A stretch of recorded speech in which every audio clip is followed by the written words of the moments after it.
All Might isn't All Might. He is a man named Toshinori Yagi, the core of the superhero society, the symbol of peace, the one whose eyes are always cast in shadow. That's a character, a projection, a smile to tell the world that it's fine now because I am here. A smile that is ominously missing from the show's fourth OP, as he screams at a shadowy figure. The cracks in the All Might persona are starting to show. All things must die, every empire must fall. Time is running out for this pillar, holding up the weight of society for as long as he can, but eventually.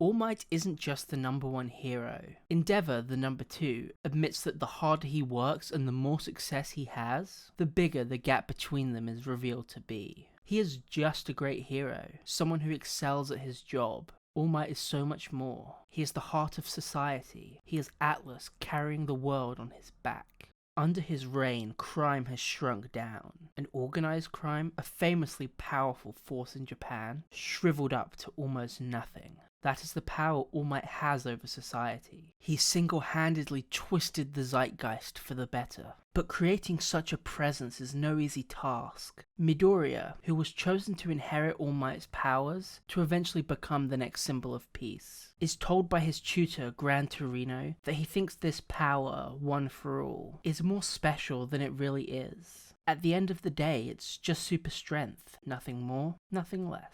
All Might's power comes from much more than just his actions. Primarily it comes from his rhetoric, how he frames those actions. His words, I am here, are not just for comfort in that specific moment, they operate on a much larger scale. A reminder that everything is fine now. Now that he is in the world, it is safe. And he is here, he is everywhere. A paternal force hanging over all of society. Quirks are still relatively new to this world. They've only been around for a couple of generations, and during that transitionary period, there was chaos. The bureaucrats of the world, and especially of Japan, are so clunky, dusty, and inefficient that they'd have no means to deal with such a sea change. Much like with the internet, the world shot forward, and the systems of the past struggled to keep up. All Might was the light of clarity breaking through those dark times. When Midoriya fights the villain Muscular, he echoes All Might and makes a promise of safety to a bystander. It's not on the same scale, but it is nonetheless a big projection of power for someone with just super strength against such a hardened and cold-blooded criminal. Muscular accuses him of just talking big, it's all lip service. He doesn't have the power to back up his words, which to some extent is true of All Might as well. Midoriya retorts that a hero's job is to make lip service into reality, to put out a powerful idea first and then reinforce it with action. The idea can be bigger than what the person can achieve in that moment, as long as they can reinforce it over time. That's what keeps it alive. That's what creates comfort in the heart of all these people. But it seems that to carry an idea so far, it has to come from and be reinforced by just one person. From the very beginning of the show, we see that All Might has been irreparably injured. He's only able to be in muscle form for about 3 hours a day. He is looking to pass on his ideas, and fast. When he realizes that his time is particularly short, he modifies his catchphrase to "We are here," when he and a group of other pro-heroes launch an important counterattack. But that does not work. A symbol can't really be a group, or at least it's not as strong that way. People are drawn to other people more than they are to abstractions. Heroes are not the symbol of peace, All Might is. Due to the personification necessary to create, or more so to become such a powerful symbol, there is a great personal cost. During an attack by the League of Villains, Spinner mocks the pro-hero Pixie Bob's plans for marriage, jeering, what is a hero doing trying to enjoy life like a normal person? As dismissive and cruel as this comes across, there is a lot of truth to it. Kota lost his parents for this exact reason. They were a hero team known as Water Hose, and the inherent danger of their profession eventually got them killed. They were martyred, but the tragedy of martyrdom is that behind every symbol is a human being. and a child who is left with nothing. He may need an ideal to look up to, but he also needs parents. We see a similarly heartbreaking struggle from Midoriya's mother, as she eventually and mournfully has to accept that he is not her child anymore. He is a hero first. She has to let him go and put his life on the line, as much worry and pain as that will bring her for the rest of her life. If you don't sacrifice yourself and still try to become a hero, it can lead you down very dark roads. When Ida takes on his brother's hero name, Inganium, he takes his personal burdens along with it, and goes hunting for the hero killer Stain, who left his brother in a wheelchair with a name he could no longer use. Blinded by revenge, he puts himself in a situation that very nearly kills him, if it wasn't for the self-sacrifice of his friends Midoriya and Todoroki. However, with that great cost comes great power. In the final moments of Midoriya's fight with Muscular, he has used his strength all the way up to 100% and is still losing. But then he taps into the idea of his heroism, passed down from each one-for-all user to the next, and he manages to push beyond his limits, exploding into victory. That is the message at the very core of UA, with their school mantra plus ultra. They repeat it over and over, drilling it into the heads of these plucky young heroes to be. It's about going further than your limits. Your hero is the version of yourself you want to be, the idea you are striving to make reality. And only when powered by that idea can you reach those heights. In his final battle, when All Might is nearly down, a bystander calls to please win, reminding him of his idea, his vision for a world where people can live in peace. And it gives him the strength to go back to muscle form long after he has lost the ability to do so.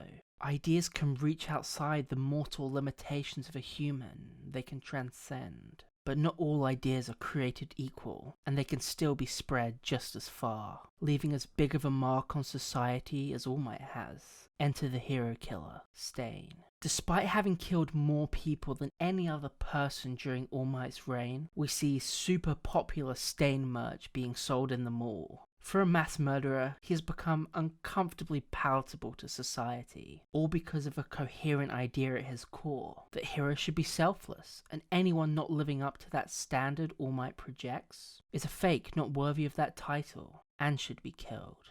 In trying to save Ida from his own reckless and selfish attack, Midoriya and Todoroki must confront Stain. And throughout the fight, they realize that his quirk is nothing particularly special. Sure, he's quite strong, about as strong as the three of them, but nothing a few pro heroes couldn't deal with efficiently. But mirroring All Might, after he has been well and truly beaten, Stain finds a new wave of strength to save Midoriya, who he assesses as a true hero, from one of the League of Villains' mindless drone Nomus. He brings it to the ground, and then loses consciousness while still standing. The idea pushed him much further than his limit. Arguably, Stain's ideology is not only very close to All Might's, but is similarly a force for good. In Hosu, the area his dark presence is shrouded, crime has dropped fairly drastically, being attributed to a rise in heroes' consciousness. Good for society or not, Stain's presence is unquestionably evil. He has the soul of a killer. But that makes his ideology visceral. Much like All for One later, the power of his idea is communicated by his intense aura alone. All Might has to put much more work into expressing his ideas. They aren't self-evident. In fact, they aren't even really true. All Might can't save everyone. He isn't always here. Everything is not fine. And All Might isn't All Might. Stain's admiration for him is deluded. If he realized what he really was, I doubt he would be so closely tied to the idea of a true hero. Tomura, the teenage in every sense figure at the core of the League of Villains, resents All Might for this exact reason. All Might doesn't create peace in society, he just projects it. He smiles as if he could save anyone, Tomura rants, but in reality he cannot. Underneath the projection is a human, an increasingly weak and decaying one at that. What is the point in a symbolic existence if it isn't actually true? I mean, that's what really matters, the reality, the truth. And so Tomura decides he's going to show just how fragile that so-called justice is. And it is incredibly fragile. It's almost unfair how easy it is for the League of Villains, an undoubtedly ragtag and ideologically confused group, to make a dent in the idealism of All Might. They attack UA a second time in order to kidnap Bakugo, a star student and the winner of the sports festival, sure, but not really any match for all these villains ambushing him. But taking a student from under the nose of All Might delegitimizes his ideas on both levels. It is not fine now, as in the moment he is here, because a student he teaches has been taken from him. And it's not fine now overall. Safety is much more brittle than it was presented to be. This is all from taking one student, a big deal, but hardly on the same scale of All Might's influence. It's statistically small, but against the totality and simplicity of the overriding philosophy, the cracks start to show,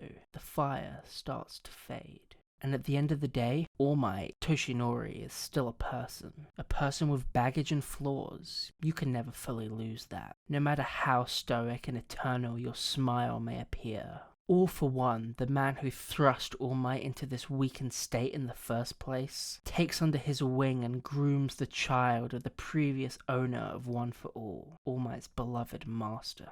Everyone has deep personal scars that with the right amount of poisonous intent can cut through our facade. All Might tries, he begs to transcend his weak self. He finds himself pathetic for not living up to an idea no one could. Even the loyal, good-hearted Midoriya struggles with it, asking him directly if there are times he couldn't save everyone. All Might responds, there are, a lot. A confession of the painful truth laying underneath the vision of peace. That truth keeps crawling closer and closer to the surface. That light starts to bleed through as All for One reveals himself. Him and the League of Villains come ready to fight the projection of All Might, but when they get there, they only have to beat the person. It's a close enough draw. But the statuesque symbol has collapsed, revealing All Might's true form to the world. The weak, frail, decaying man, Toshinori Yagi. An idea only has power when someone believes in it. Sure, he gets a last hurrah, but it's over now. Can an idea proven to be false ever truly have its power again? Can religion in the modern world truly thrive? Maybe there is a problem with our conception of truth, or more so our prioritizing of that over anything else. Of course it's empirically true that All Might was a fake, that he couldn't protect everyone and all the rest of it. It may not be true, but it may be necessary.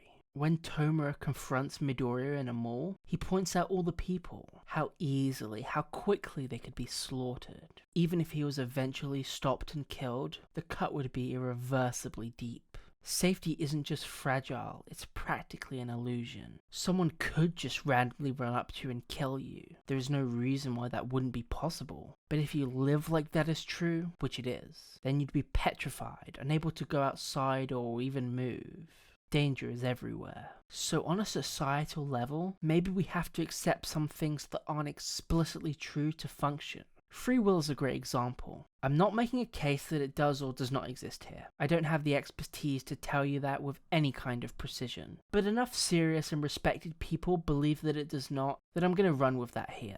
If free will doesn't exist, society has to ignore that. We need the personal responsibility of crime to keep the fabric together. If people are just robots moving in an essentially predestined direction, and we still convict them, we are one step away from thought crimes, or arresting people who have certain antisocial disorders. We are arresting people for their nature, for what they are, rather than what they have chosen to do. It's not really philosophically coherent. An objective truth is hard to find. We are only looking in one microscopic corner in the whole scale of the universe.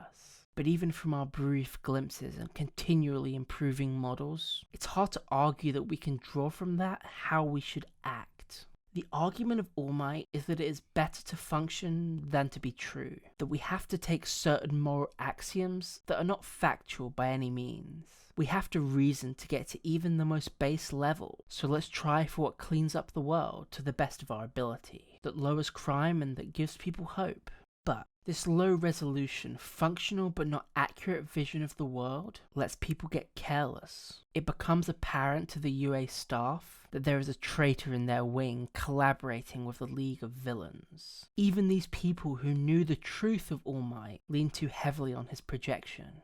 Let's take another look at Tomura. As a child, he fell through the cracks, those gaps between idealism and reality. People don't want to see someone like him because he is living, breathing proof that it's not fine now. The crime always happens and people always suffer. He was dismissed in order to keep up their delusional comfort.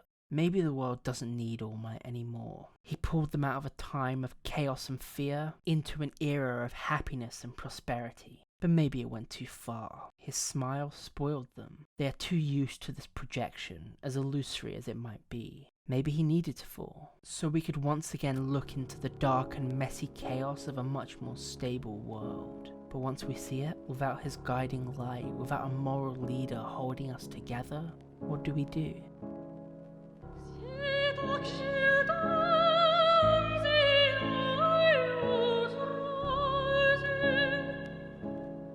Thank you all so much for watching. I hope you enjoyed the video, and if you did, make sure to like, subscribe, and hit the bell. The next video will be up in only 1 week from now, and it's going to be about the new show Hanebado, so look forward to that. And I'll see you all next time.